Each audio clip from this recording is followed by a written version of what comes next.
Good morning, Grow New York. I'm Sharon, and I'm an attorney turned food nerd. And I'm here today to tell you about my company and our approach to helping consumers improve their health by eating more fruits and vegetables. Now, we have a real problem with food, and it's tied to the fact that we don't eat enough real food. This is a very complex problem, and it didn't just happen yesterday.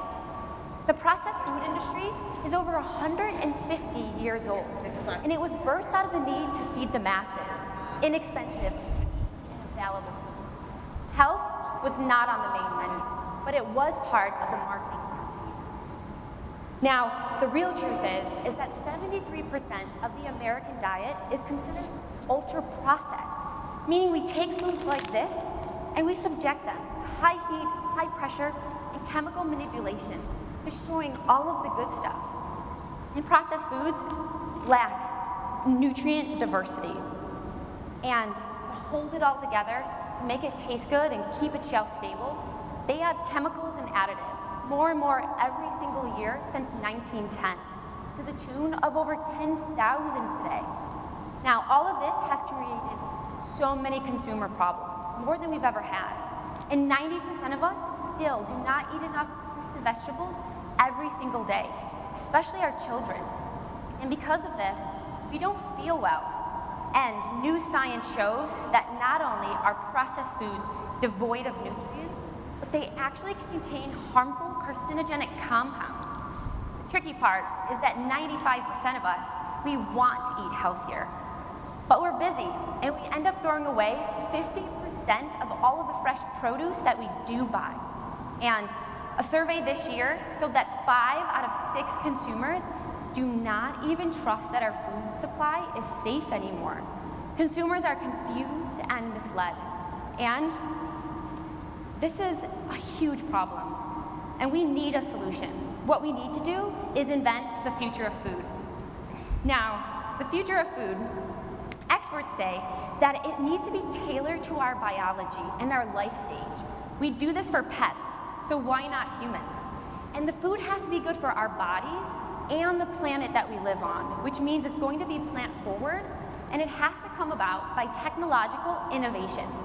So, at Foodnerd, we've nerded out on medical science, food science, and engineering to bring consumer packaged products that are not only made of whole fruits and vegetables, but they're tailored for human health.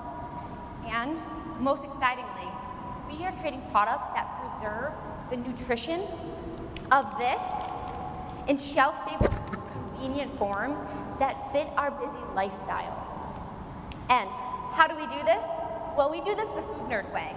While everybody else takes plants and subjects them to multiple levels of processing, we take fresh plants and put them through our single-stage, patent-pending cool technology that creates a shelf-stable, whole food product that maintains 98% of all of the nutritional integrity. Now, we feel this is groundbreaking, not only for consumer packaged goods, but for consumers who want to eat more fruits and vegetables. And we truly feel we can change the health of an entire generation, from baby's first food to snacks, then to daily cereals, preparing them to become healthy teenagers, adults, and seniors. So, at Foodnerd, we've created the world's first shelf-stable product line that maintains all of the goodness of this in this. Now, imagine these products in our homes and in our schools. We want to truly give consumers the products that they are actually asking for. Now, I'm sure you've seen these products in the market today. But what are they really? These are highly refined, flour and oil-based processed foods. And unfortunately, when you look at the ingredients, they actually share 90% of the same exact ingredients as products like Cheetos, and they're made on the same exact processing equipment. So, at Foodnerd, we've developed our baby times from whole food, organic, simple ingredients. And that's it. Bite-sized meltaways that are designed and developed to help a baby develop a palate for healthy food, a healthy microbiome, and most importantly, healthy food brain recognition. Now, a baby's taste of real food then continues onto our snack line, where mom and dad can feel confident as they continue to build on their child's nutritional foundation with our whole, crunchy, sprouted food. And of course, in the shapes that kids love. And what about those busy mornings when we are rushing to get our kids off to school, or even ourselves? We reach for those ultra-processed cereals. And again, these are really complex and processed ingredients. And unfortunately, they have not artificial and natural flavors, colors, and additives. But what if we could give our families something better, way better? That's what we do at Foodnerd, the Foodnerd way, with whole fruits and vegetables. Now, what do consumers say about our products? Moms say that our products give them more energy and pep to handle the day, where dads jokingly hide the products from the kids so they can keep them for themselves. And this mother, she's a doctor, and she wants the best for her and her girls, especially because she's a breastfeeding mother, and she loves Foodnerd products. Now, our platform plays in the $71 billion infant nutrition space, the $41 billion breakfast cereal market, and the $78 billion healthy snack market. And that's just with what we have today. We feel that we can make a splash in the $177 billion functional food space with our custom-tailored nutritional solutions that are designed and formulated for specific disease states. Imagine a product nutrition line that is formulated for children that are suffering with autism, and it's actually backed and formulated by research. Now, this is happening, and Foodnerd is on the cutting edge of this. Now, all of this opportunity together equals a total addressable market of $367 billion. And where are we going to start this future of food revolution? We are going to start it, our business model, direct to consumer, online, which is a $24 billion market. We are then going to initially play in the organic premium space, which makes up $1.4 billion of direct to consumer sales. Now, with focused efforts against key consumer tribes, we can capture 10% of the market, or 140 million. And that's just the beginning. Now, all of our products are currently made on our small-scale, semi-automated production line in Buffalo, New York. We are here today to win the $1 million grand prize and to partner with Grow New York so we can invest that money into our technology and scale our production capacity. Because we have some really exciting plans ahead of us, from Shark Tank to celebrity partnerships. And once we get this investment, we will then be able to install our equipment, turn on our marketing communications, and drive our expansion plans. Now, to get real scale, we need to invest $1.2 million of capital, which will enable us to generate $46 million in revenue, which will deliver $27 million in profit. We will then take that profit and put it into building additional production models. Now, we have a huge mission, and we needed the right team. So we put together a passionate team of food nerds to make this dream a reality. From medical doctors, researchers, food scientists, engineers, intellectual property experts, finance experts, and CPG veterans. We have the perfect ingredients to make a difference. And we want to make that difference right here in New York State. With $1 million worth of investment, we will not only be able to change the health of an entire generation, but we can change the life of New Yorkers by building a future food facility here, creating only 50 jobs, and that's just to start. Then it enables us to partner with local growers and farmers so we can ensure that the nutrition that's grown in this state can get converted immediately and go to the people who need it most. And most timely, Foodnerd's initiatives align with New York State's new initiatives to increase shelf-stable food supply and decrease the 50% of fresh produce that goes to waste every year in our state. Now together, we can make a difference in the lives of millions, and we can create a sustainable new food system by combining New York State's amazing existing agricultural infrastructure with Foodnerd's innovative food processing technology, no longer having to compromise convenience over nutrition. As a born and raised New Yorker, I truly believe that everything great starts here in New York. And together with Grow New York, we can end it with a global change. Thank you. Great job. Why don't you welcome your partner? Yes, and I'd love to bring up another one of our food nerds, Hank Izzo. So as Hank comes up on the stage, thank you so much, Food Nerds. We'd like to hand that over to the judges for just about 10 minutes. Over to you, John C. Good morning, and great presentation. Really love the wholesome and nutritional components of what you're talking about here. I guess one question I would have is, how do you compete in a really overcrowded marketplace to begin with? There's so many things on the shelf and some big dollars behind some of those brands. So how do you compete against that?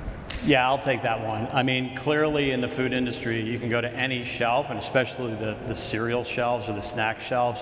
You see a lot of majorly huge competitors out there with huge marketing budgets. For us, the way we're going to start is essentially we're going to learn from some of the people who have actually kind of broken that mold. If you look at a brand like Magic Spoon that's out there right now, a phenomenal case study where they went direct to consumer with a very specific need and actually very quickly started driving sales. So we're digital, we're online, and actually as we develop the brand going forward, that'll give us the opportunity to learn and refine the positioning a little bit more so that we can understand what are the key things that our consumers are sort of triggering in regards to their consumption and what are they really excited about. So that's where we're going to start with specific consumers, specific tribes, digitally. We're testing on Amazon, but we see the majority of our sales coming from digital to start. Yeah, and probably one of the things I should have added in there, particularly at the price point. Looked at your price point, pretty high compared to some others. Maybe that's the thing that sort of was in the back of my mind. Yeah, so it's interesting. So when you kind of take a look at the cereal industry, and I've been in the food industry for 30 years in big CPG, you take a look at basically price per ounce of a traditional cereal could be 25 cents an ounce, and then you sort of go towards more of a premium organic, and you're around 50 cents an ounce. And then you're sort of in the super premium keto area, which is 71 cents an ounce, all the way up to a Magic Spoon, which is north of $1.20 an ounce. And I think what we find is when you start explaining to consumers sort of the value of a bowl, and you'll see this a lot more in communications, like, hey, this bowl is $1.50, $1.60. This bowl is $2. You compare that to other options, breakfast options, if you will, and I think that's some of the real innovation that's happening in this space and is going to enable sort of the premiumization of the segment, but also allow us to offer more ingredients that are a lot more nutritional and actually a lot higher tech to consumers. Let's take another question. Thank you, John. Over to you, Ann. Hey guys, great presentation. Really interesting product. Love to get a little more understanding around your claims around your nutraceutical benefits / offerings, especially when you are looking at the youngest of the population, making sure that science is right and that you have something to stand behind there is going to be important. Yes, thank you so much for asking that. It's a huge reason why we spent so many years in R&D, because we started the company with medical professionals and the researchers that have been studying this for decades. So our chief scientific advisor is Dr. Jed Fahey from Johns Hopkins, and he actually is one of the original pioneers in discovering and researching these phytonutrients that are destroyed in all other processed products. And so we now, because of decades of research, we know how beneficial these are for children's development. And so because our technology preserves all of them, we're actually able to measure and dose it out in a way that is in a whole food formula. So legally, we're so different than a nutraceutical because we don't really cross that line, but we're able to have that same high quality that you would expect in a pharmaceutical and nutraceutical product. So we have been doing so much research, and right now we're working with 4 different universities to begin that in clinical trials. So a huge part of what we're doing is not only investing in the technology and the consumer products, but investing on the food back end, which is research, and partnering with the government and universities to make sure we can actually get the grants to prove out how excitingly beneficial these products are. Do you have a follow-up, Annie? Yeah, thanks. So that is the key then. So how are you going to translate that learning to the consumer to make them believe that this product is different? Like that's the magic. Yeah, I would say, clearly the magic is in learning and communication. There's no doubt about it. And it's not going to just pop off of a box in the store. It's not just going to be something that you're going to see online. It's actually going to be part of an education program. One of the things that I think Sharon's done a great job at early on in her career with Foodnerd is actually doing a lot of podcasts and creating a lot of content out there on the internet, which is basically where the Gen Zs are going to find information. So clearly what has to happen is, and big food, big CPG's got to learn from like small entrepreneurs who are basically the digital natives who can make this happen.